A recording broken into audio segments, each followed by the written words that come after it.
Reading the Times for Monday, January 20th. Reading the Times for Monday, January 20th.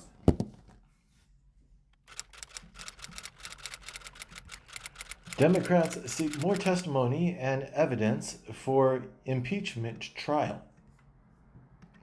With President Trump's impeachment trial getting underway, Democrats are intensifying their demands for more testimony and documents that could add to the already voluminous evidence against him and bolster their case by shedding new light on several key questions. Mr. Giuliani said last spring that he planned a trip to Ukraine to press for investigations into the Bidens, that his efforts had Mr. Trump's full support and that the president basically knew what I was doing. Mr. Trump called Mr. Giuliani a crime fighter who was seeking out corruption because he was very, very incensed at the horrible things that he saw. He also said Mr. Giuliani had a right to look into whether the Ukrainians helped sow the seeds for the special counsel's investigation into Russia's interference with the 2016 election. Did Vladimir Putin and Viktor Orban sour Mr. Trump on Ukraine? A number of State Department witnesses blame Mr. Giuliani for Mr. Trump's animus towards Ukraine, saying they struggled mightily to counteract his influence. How U.S. firms helped Africa's richest woman exploit her country's wealth.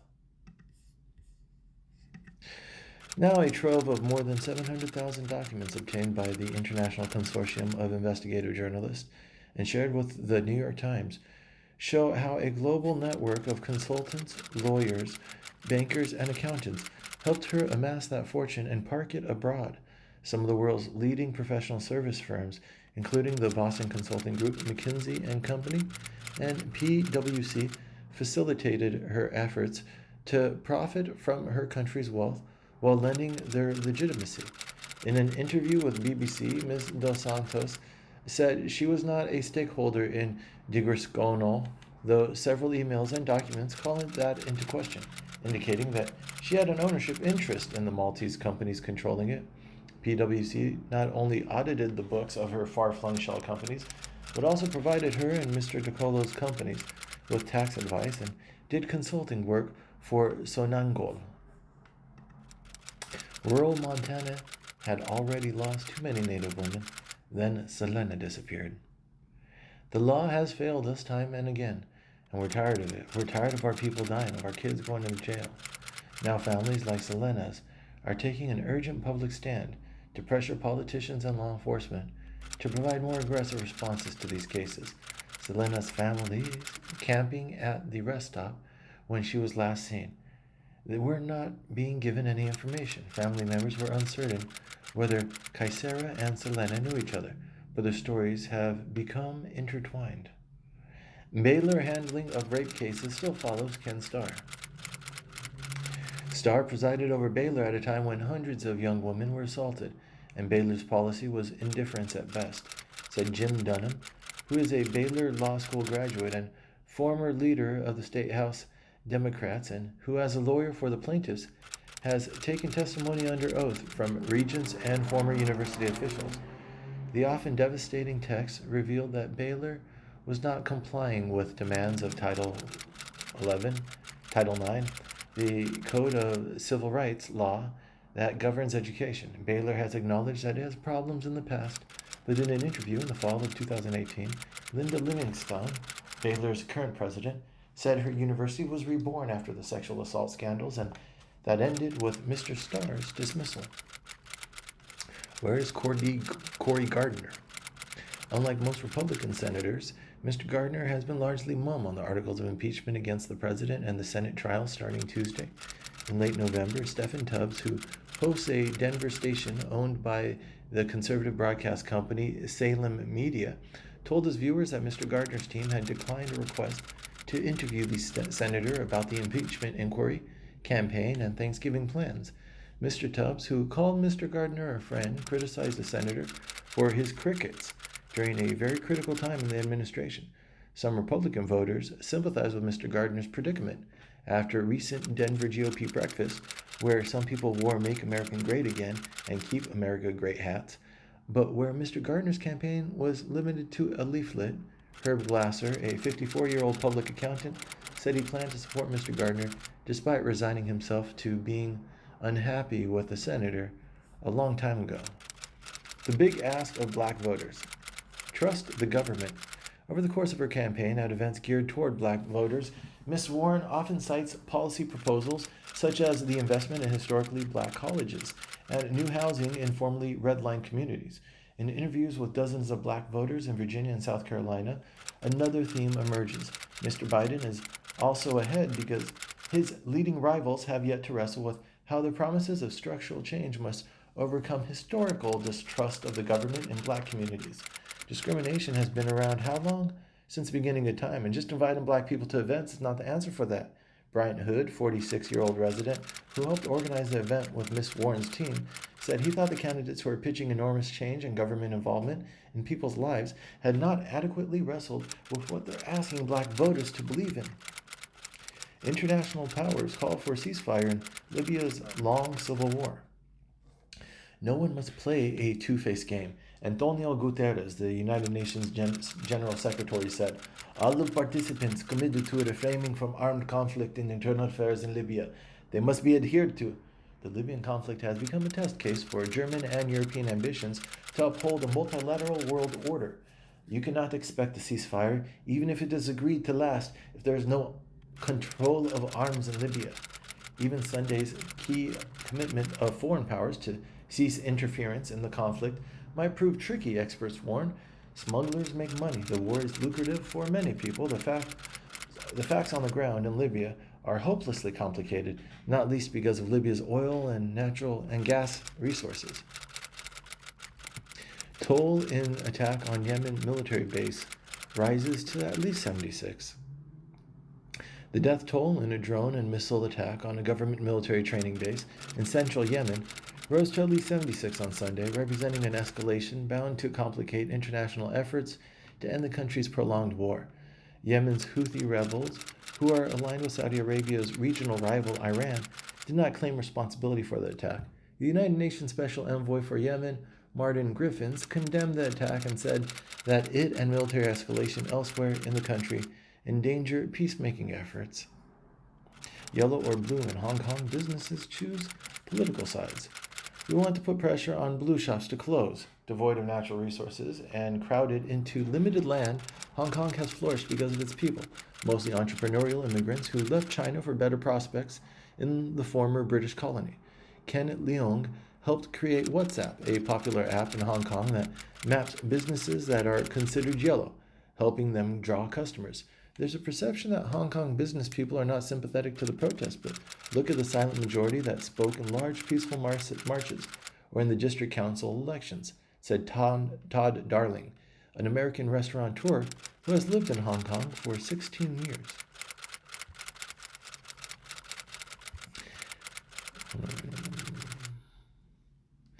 Deadly mystery virus reported in two new Chinese cities in South Korea. The authorities in China reported a third death from a mysterious virus and more than 130 new cases over the weekend, including one found in Beijing and southern China for the first time. The Health Commission in Wuhan, a central Chinese city where the virus originated last month, said early Monday that 136 new cases have been detected on Saturday and Sunday, including one who died. Dr. Hu said the risk of the virus spreading from human to human on a broad scale appeared to be low, though he noted that the virus could mutate. Huawei executive Meng Wanzhou's extradition fight. What to know? Who is Meng Wanzhou? Miss Meng is the eldest daughter of Huawei's founder, Ren Zhengfei. In essence, this is a case of U.S. sanction enforcement masquerading as Canadian fraud. Miss Meng's lawyers argued in documents released Friday. A financial judicial ruling against Ms. Meng would go to the Justice Minister and Prime Minister Justin Trudeau's government, who would then decide whether to issue the order to send Ms. Meng to the United States. 75 drug cartel members tunnel out of Paraguay prison. At least 75 members of a powerful Brazilian drug cartel escaped from prison in northern Paraguay through a tunnel on Sunday, pulling off an escape plan that officials had known about for more than a month but were unable to stop. We are working with state officials to prevent criminals who escape from prison in Paraguay from returning to Brazil. Brazil's Justice Minister Sergio Moro said Sunday afternoon in a statement on Twitter, after mutiny at a prison last June, in which 10 inmates were killed and some decapitated. During a clash between rival gangs, Paraguay passed a new law giving the state additional powers to address the system's shortcomings. Harry and Meghan's hard exit. Under the terms of the agreement, the couple will no longer use their most exclusive titles. His Royal Highness and Her Royal Highness will forego public funding of their activities and will repay more than $3 million for the refurbishment of Frogmore Cottage, their residence on the grounds of Windsor Castle. For now, the site remains sprinkled with references to His Royal Highness and Her Royal Highness. It clearly demonstrates that Harry and Meghan envisioned a less thorough break from royal service. Harry remains a prince, sixth in line of succession, regardless of whether he asks people to address him as Your Royal Highness. Royal experts praised the warmth of the Queen's statement toward Meghan and noted the monarch's acknowledgement that the couple had pushed for these changes for months. Bodies of Ukrainians killed in Iran plane crash are returned home.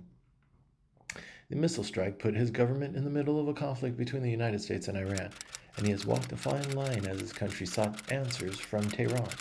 On the morning of the crash, Iranian air defenses had been on high alert after Tehran launched ballistic missiles at 2 American bases in Iraq in response to the United States' killing of a top Iranian general in Baghdad. Iran was anticipating retaliation to its missile strikes on the bases. After Tehran initially hinted, without providing any evidence, that the pilots had flown erratically and therefore contributed to the crash by alarming air defenses, Ukraine's government pressed Iran to admit that the claim was false. Fire at Czech asylum kills at least 8 and injures 30 others.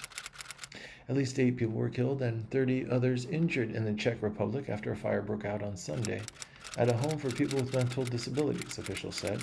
The fire occurred at a home in Verity, where mostly men with mental and other disabilities live, fire and rescue officials told the public broadcaster Czech television. As protesters in South America surged, so did Russian trolls on Twitter. U.S. fines. Brett Schaefer, a disinformation and media expert at the Alliance for Securing Democracy, an initiative of the German Marshall Fund of the United States, said some Twitter accounts spreading disinformation in Venezuela could be traced to Internet Research Agency, the Russian troll factory that is run by loyalists to President Vladimir V. Putin and is accused of interfering in the 2016 American presidential campaign. The analysis provided by the State Department did not prove that the Twitter accounts that stoked the South American protests were direct conduits of the Russian government. A foreign hand had worked to fuel the unrest online, disseminating false reports on social media during the early days of the upheaval, he said in a December interview with CNN in Espanol.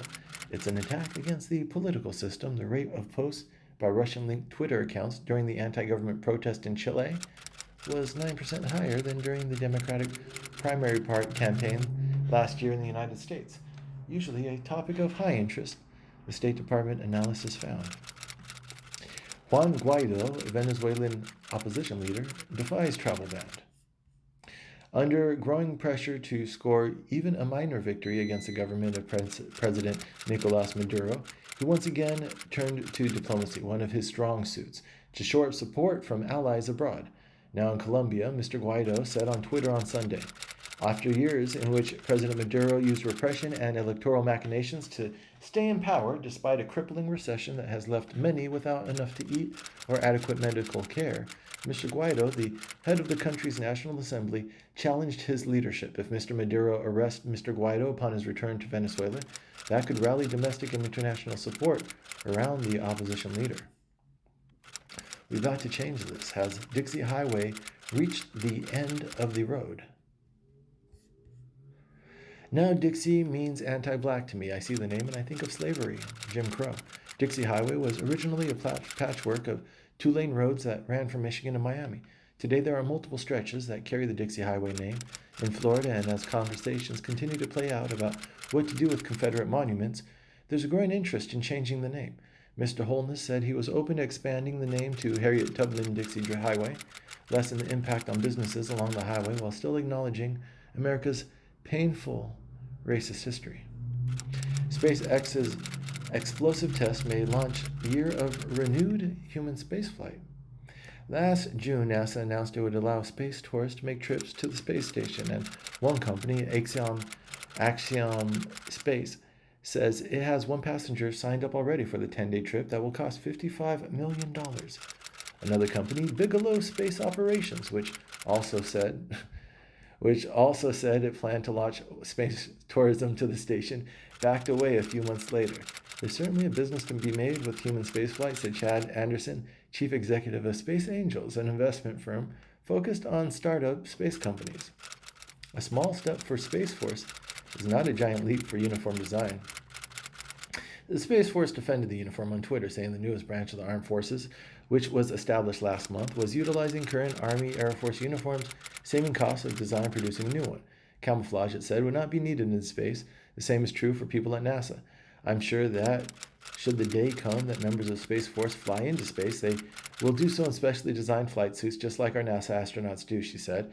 It describes itself as a military service that organizes, trains, and equips space forces in order to protect the U.S. and allied interests in space and to provide space capabilities to the joint forces. On its website, it said the space had become essential to our security and prosperity, so much so that we need a branch of our military dedicated to its defense, just like we have branches of the military dedicated to protecting and securing the air, land, and sea. Struggle between NSA and Congress over Ukraine records breaks into the open. A long-simmering conflict between the National Security Agency and the House Intelligence Committee broke into the open on Sunday when the committee's chairman, Representative Adam B. Schiff, accused the agency of withholding critical intelligence from his panel, including some that might be used to the impeachment trial of President Trump. The Intelligence Committee is committed to providing Congress with information and intelligence it needs to carry out its critical oversight role.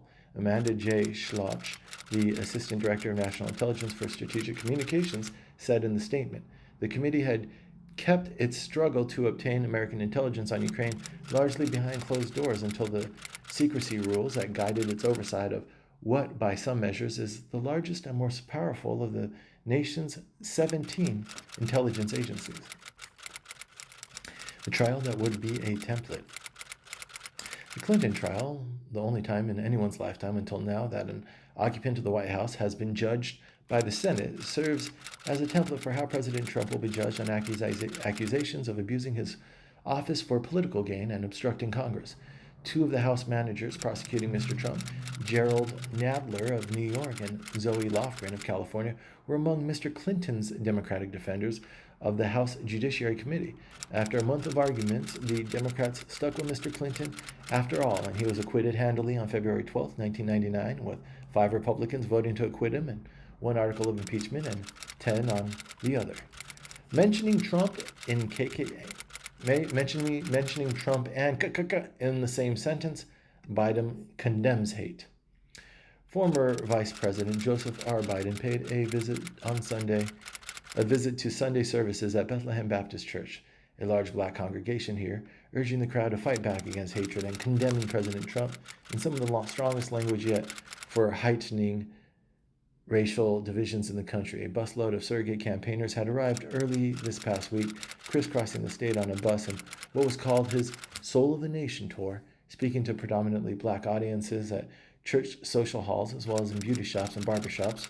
A group of Biden surrogates, including Randall Woodfin, the mayor of Birmingham, Alabama, Sean Patrick Thomas, an actor who grew up in Biden's home state, Delaware, and Simone Sanders, a former spokeswoman for Miss Sanders during his 2016 campaign, who had become a top advisor to Mr. Biden.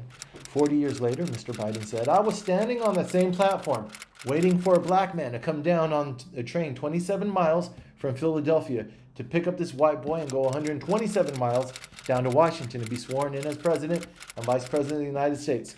Choking up when he mentioned his deceased son, Beau Biden, Mr. Biden said that on that day he told his children that things had changed. the Democrats' best choices for president. A career spent adjacent to the Democratic Party, but not a part of it, has allowed him to level trenchant criticism of a political party that has often caters more to rich donors than to middle class. The Middle East is more unstable at this moment than any other time in the past decade, with nuclear arms race looking more when than if. For Senator Warren, it's understanding that the country is more diverse than her base. He was charged with 4 bank heists and freed. Then he struck again, police say. Some law enforcement officials are pointing to the sequence of events involving Mr. Woodbury, 42, as the latest example of a risk inherent in the new state bail law, which took effect on New Year's Day. Senator Michael Gianaris of Queens, a Democrat and longtime champion of ending cash bail in New York, said that given the nonviolent nature of the charges, Mr. Woodbury might be released from custody even if the new law had never been adopted. There's at best a misunderstanding and at worst an intentional misrepresentation of what the new law requires. Mr. Woodbury's arrest is the latest of several recent cases that critics of the bail reform statute have said illustrate a dangerous loophole in state law. Water break on Upper West Side disrupts subway service. New York City transit crews were alerted around 7:50 a.m. that a city-owned water main erupted, said Sally Librera, senior vice president of the subways for New York City Transit. New York City has about 6,800 miles of water mains that carry more than 1 billion gallons of water to residents and businesses every day. In the past 5 fiscal years, the city recorded an average of 474 breaks a year, according to the mayor's management report, which assesses city service. A dispute over $200 and a deadly push down the stairs. In December, Mr. Moncayo rented a small room in his modest East Elmhurst home to Mr. Garces, who arrived from Ambato, Ecuador, 3 years ago. In an altercation on January 12th, recorded by a home security camera, spiraled out of control. A man later identified as Mr. Garces is seen shoving Mr. Moncayo down the steep steps of his home, causing him to hit his head on the sidewalk. Mr. Moncayo opens the door, jumps on my client's back. My client turns around and tries to get him off his back. After Mr. Garces sent Mr. Moncayo sprawling to the pavement, the video footage shows Mr. Garces leaning over the body and quickly walking away, holding his head in his hands. Rutgers to name its first black president, school officials say. Jonathan Holloway, the provost of Northwestern University, is expected to take over leadership of Rutgers University next week, becoming the first black president, a school official said on Sunday. Before being named provost at Northwestern University in 2017, Dr. Holloway, 52, a scholar of African American history and former football player at Stanford University, was previously the dean of Yale College, holding one of the most prestigious positions in academia. Dr. Holloway is the author of several books, including Confronting the Veil, Abraham Harris Jr., E. Franklin Fraser, and Ralph Bunche, 1919 to 1941, and Jim Crow Wisdom, Memory and Identity in Black America since 1940.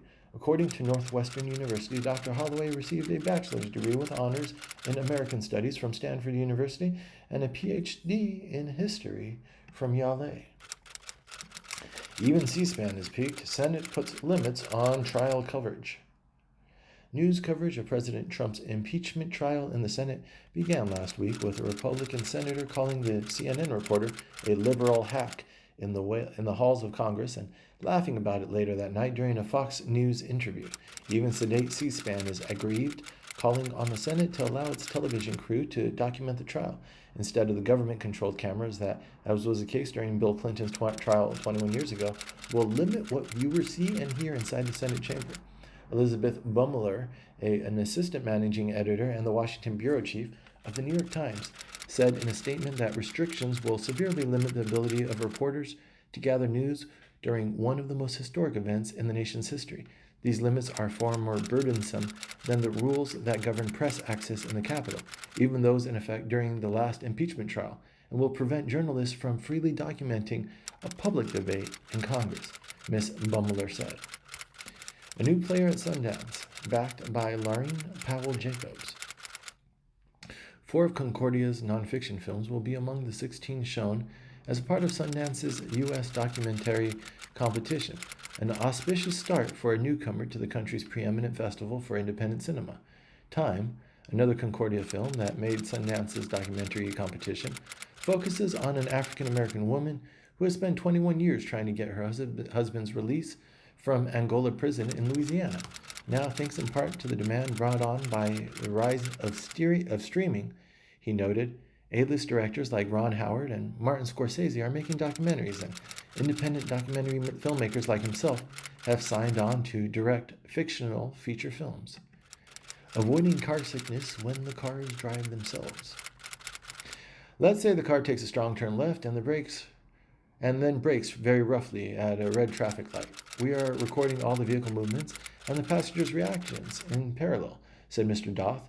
ZF might want automated cars to become calmer drivers, but back in Michigan, Ms. Jones' research places some of the responsibility on avoiding motion sickness on riders' common sense. A few months ago, I took one of these virtual reality experiences for a test ride in the backseat of a sport utility vehicle with a game created by Holoride, a company spun off from Audi to develop VR entertainment in cars. Does the FBI need Apple to hack into iPhones?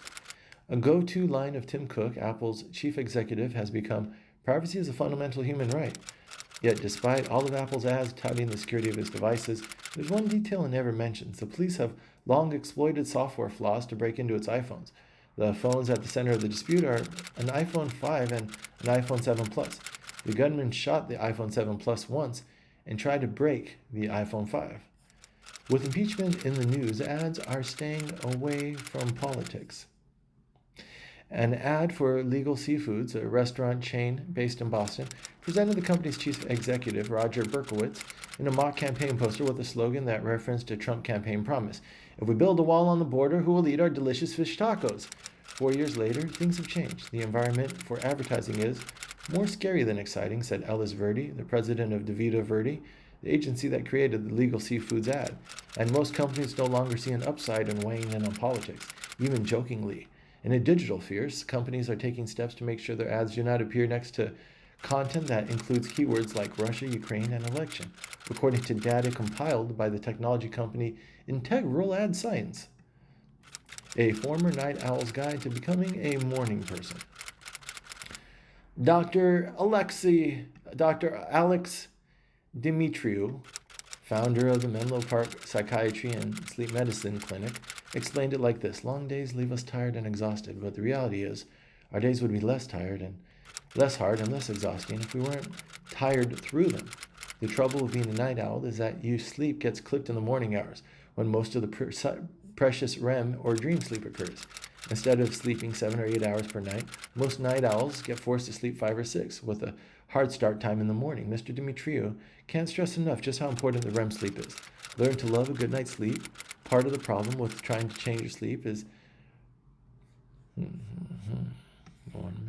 Part of the problem with trying to change your sleep habits, Dr. Dimitriou explained, is that there's a small delay in getting several nights of good sleep and feeling better the next day. Going to bed early one night won't cut it, so a lot of people give up before they see any difference. According to Dr. Dimitriou, evolution may have programmed some people to sleep earlier and others to sleep later to make sure the village has been watched as much as possible through the night. However, he said, the excitement of our digital world was certainly made matters worse. It is rare in the absence of electricity to find people sleep the extremes we see in our society of, say, 3 a.m. to 10 a.m. While I was a night owl for years, it now seems less likely that it was a result of bad sleep habits and a lot of late-night screen viewing, not chronotype. How to turn depressing social media into a positive influence. You might follow a writer you like who posts about elves 99% of the time, then all of a sudden they post about orcs. Only follow accounts that only post content you're sure to enjoy. It's unlikely anyone will notice if you don't post in a week or more, especially if you remain active and comment on others' posts. And that is Reading the Times for Monday, January 20th, 2020. Reading the Times for Monday, January 20th, 2020.